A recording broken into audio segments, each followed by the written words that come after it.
Ya ayuhan nas, wahai manusia, kulu mimma fil ardi halalan thayyiban, makanlah kalian dari apa yang di bumi ini halal, yang halal hukum, ya thayyiban, yang bersih, yang baik. Wala tattabi'u, dan jangan kalian mengikuti khutuwati syaitan, langkah-langkah setan. Innahu, sungguhnya dia, lakum, bagi kalian itu aduun mubin, musuh yang nyata.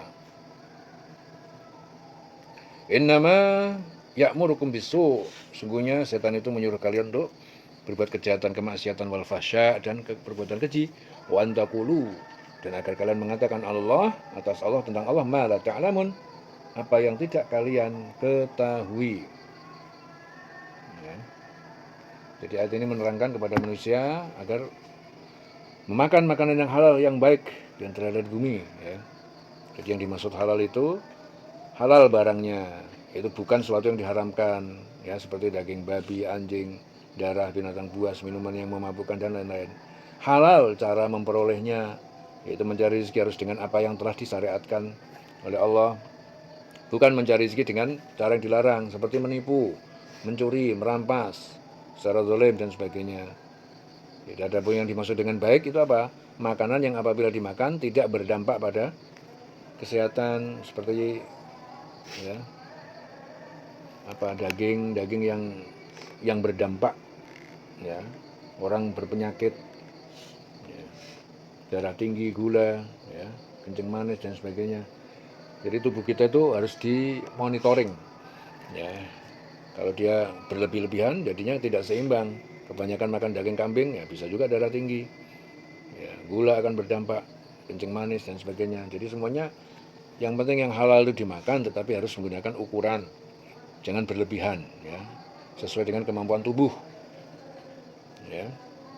Semua yang halal baik, jangan diharamkan. Yang halal tetap boleh dimakan, tapi diukur dengan kemampuan, jangan berlebihan. Nah, kalau tubuh kita itu menggunakan porsi yang standar, cukupnya, tidak berlebihan, insya Allah sehat. Yang membuat sakit itu karena apa? Selalu berlebih-lebihan, ya. Rasulullah bersabda, Allah berfirman, sungguhnya setiap harta yang aku anugerahkan kepada hamba-hambaku adalah halal bagi mereka. Dan aku pun menciptakan hamba-hambaku berada di jalan yang lurus. Lalu datang setan kepada mereka dan menyesatkan mereka dari agama mereka, serta mengharamkan atas apa yang telah aku halalkan bagi mereka. Itu hadis diriwayatkan Muslim. Dan Allah itu mengingatkan kepada manusia bahwa sesungguhnya setan adalah musuh yang nyata. Karena setan-setan selalu membisikkan kepada manusia agar berbuat kejahatan, keji, seperti merampas harta orang lain, dolim, berbuat maksiat, ya, minum khamr. Yang lebih berat lagi, setan mengatakan terhadap Allah apa yang tidak mereka ketahui, seperti kemusyrikan, bid'ah. Ya, jadi kemusyrikan yang mereka lakukan seringkali mereka atas namakan. Jadi mereka mengatasnamakan Allah. Ya, contohnya apa? Mereka mengadakan ritual tolak bala, ya, dengan memberikan sesaji kepada setan-setan. Ya, akan tetapi yang mereka baca adalah ayat-ayat Al-Quran, dan yang sering dibaca adalah surat Yasin, sholawat, ya, padahal mereka menyekutukan Allah. Ya, sedang mereka itu tidak menyadari akan perbuatan tersebut, dan mereka mengada-adakan suatu amal ibadah yang tidak pernah dicontohkan oleh Rasulullah. Ya, seringkali terjadi seperti itu. Jadi orang itu melakukan ritual, ya, dia seakan-akan mengatasnamakan Allah. Ya, ritual tolak bala, akhirnya memberikan sesaji dikasihkan pada setan-setan. Akan tetapi yang dibaca ayat-ayat Quran, ya, biasanya mau Yasin, mau sholawat, tapi sesaji yang dibikin setan, untuk setan, gimana? Ya. Rasul bersabda, barang siapa mengecoh umatku, ini sabda Nabi, hadis diriwayatkan Darul Qutni, siapa yang mengecohkan umatku, maka atasnya laknat, kutukan Allah, malaikat-malaikat, manusia seluruhnya. Ditanyakan, wahai Rasul, apakah yang dimaksud mengecoh umat engkau? Beliau bersabda, ia mengadakan bid'ah, ia mengajak manusia untuk mengikutinya. Ya, ini bahaya nih, ya. Mengajak orang cari pengikut. Ya, jadi di masyarakat ini banyak juga terjadi. Ya, orang itu tidak paham agama, belum paham Quran, belum paham tentang hidup, ya, karena melihat bahwasanya Allah itu memberikan rezeki yang banyak kepada orang yang berjuang di jalan Allah. Akhirnya dia pura-pura jadi pejuang, ya, pura-pura jadi orang yang ahli agama, mengecohkan dia dengan pakaian dia, penampilan dia, agar supaya orang itu percaya dengan dia, agar supaya dia itu diikuti banyak orang. Ya. Akhirnya dia jadi orang yang banyak pengikutnya. Orang-orang terkecoh seakan-akan dia orang alim. Padahal dia orang yang sesat, orang yang dibenci Allah, orang yang musuh Allah. Ya. Jadi banyak sekali orang awam yang tersesat dari jalanan itu banyak sekali. Ya, ada orang di suatu tempat, ya ini diceritakan diceritain sama teman Abah itu.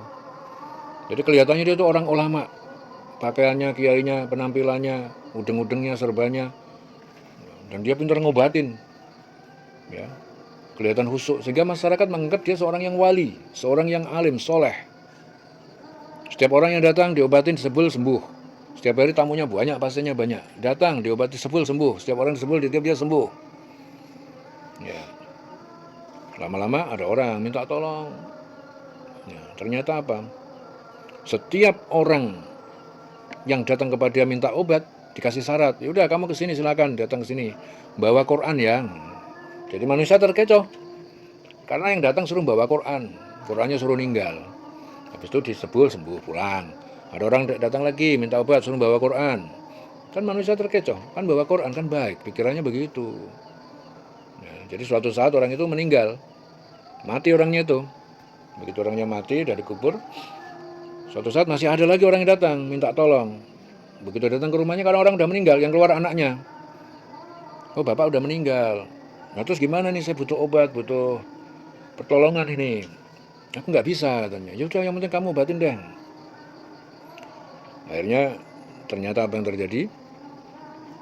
Jadi bapaknya itu ternyata punya sesuatu yang disembunyikan. Ya, apa yang disembunyikan?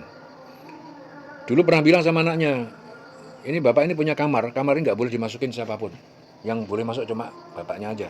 Jadi kalau ngobatin masuk kamar itu. Ternyata anaknya tadi itu kan kepengen supaya mengobatin orang yang datang tadi setelah bapaknya meninggal itu. Ya sudahlah, aku tak masuk ruangan yang biasanya bapaknya semedi itu untuk ngobatin orang. Ternyata kaget begitu kamar itu dibuka, di dalamnya itu terdapat tumpukan Quran yang baunya pesing. Ternyata Quran itu dikencingin. Jadi kalau dia mau ngobatin orang, ya supaya orang itu sembuh, dia dibisikin sama setan. Quran itu disuruh ngencingin. Jadi Quran dikencingin, tumpuk-tumpuk di situ. Akhirnya orang itu dibikin sembuh, dibantu sama setan sembuhnya. Ya. Jadi ternyata orang yang dipandang itu alim, kelihatan soleh, jebul-jebul, dia memiliki rahasia-rahasia yang tersembunyi yang melawan hukum Allah. Itu kelakuannya setan. Wong kon teko seakan-akan suruh bawa Quran, padahal ternyata Quran kon diuyoi, dikencingin dalam kamar. Akhirnya kamar jadi, karena dikencingin dia ikut setan, karena setan nolong dia. Jadi orang yang datang sebenarnya ditolong sama setan. Setan yang ngewangi, setan yang cari gara-gara. Terkadang setannya juga lucu. Jadi orang itu sebenarnya nggak sehat-sehat aja sebenarnya, tapi sengaja dirasukin sama setan, dicekek lehernya biar kelihatan sakit.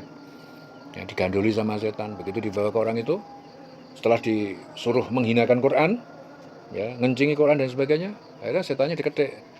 Wis kono lunga kowe. Akhirnya yang nekek leher, setannya mencolot. Akhirnya jadi sembuh. Ya seakan seperti itu, tipu daya semuanya. Ya, tipu daya. Ya, itu banyak yang terjadi di sekeliling kita.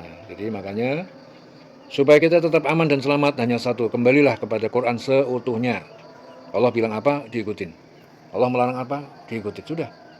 Kita betul-betul jadi orang yang berserah diri. Semeleh kepada Allah Subhanahu wa taala secara mutlak. Kembali kepada Allah seutuhnya. Ya, dikit-dikit ke Allah, dikit-dikit ke Allah. Ya, jelas semuanya? Ya. Jadi setan itu jangan ngikuti langkah-langkah setan. Innahu lakum aduwwun mubin. Sesungguhnya setan itu bagi kalian adalah musuh yang sangat nyata.